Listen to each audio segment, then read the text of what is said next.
கணவனை பிரிந்து வாழும் இளம்பெண்ணை கத்தியால் குத்திய முன்னாள் காதலன் கைது.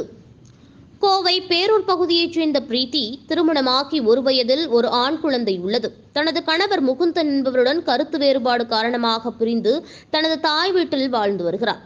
கோவையில் உள்ள துணிக்கடையில் வேலை செய்து வரும் அவர் 10ஆம் வகுப்பு படிக்கும் போது வீட்டில் அருகில் குடியிருக்கும் சண்முகசுந்தரம் என்பவருடன் பழக்கம் ஏற்பட்டு தன்னை காதலிப்பதாக கூறியுள்ளார். அப்போது வேண்டாம் என்று கூறி நட்பாக பழகி வந்துள்ளார் பிரீத்தி. இந்நிலையில் அவரது கணவருடன் வாழாதது தெரிந்து சண்முகசுந்தரம் பிரீத்தியின் 1 வயது குழந்தையை அவரது அம்மாவிடம் விட்டுவிட்டு வந்து அவரை திருமணம் செய்து கொள்ளுமாறு அடிக்கடி தொந்தரவு செய்து வந்துள்ளார். இரவு வழக்கம் போல் வேலை முடித்து வீட்டிற்கு நடந்து சென்று கொண்டிருக்கும் போது கோவையில் இருந்து சிறுவாணி செல்லும் சாலையில் பிரீத்தியை சண்முகசுந்தரம் வழிமறித்து கெட்ட வார்த்தையால் பேசி குழந்தையை விட்டுவிட்டு வருவியா இல்லை மாட்டையா என்று கேட்டுள்ளார். அப்போது பிரீத்தி எனக்கு குழந்தைதான் முக்கியம் என்று கூறியுள்ளார். உடனே அவர் மறைத்து வைத்திருந்த கத்தியை எடுத்து பிரீத்தியின் வலது பக்க வயிற்றில் குத்தினார். சத்தம் போட்டு கீழே விழுந்த அவரை மீண்டும் காலால் உதைத்தும் முதுகில் இடது பக்கம் கத்தியால் குத்தியுள்ளார்.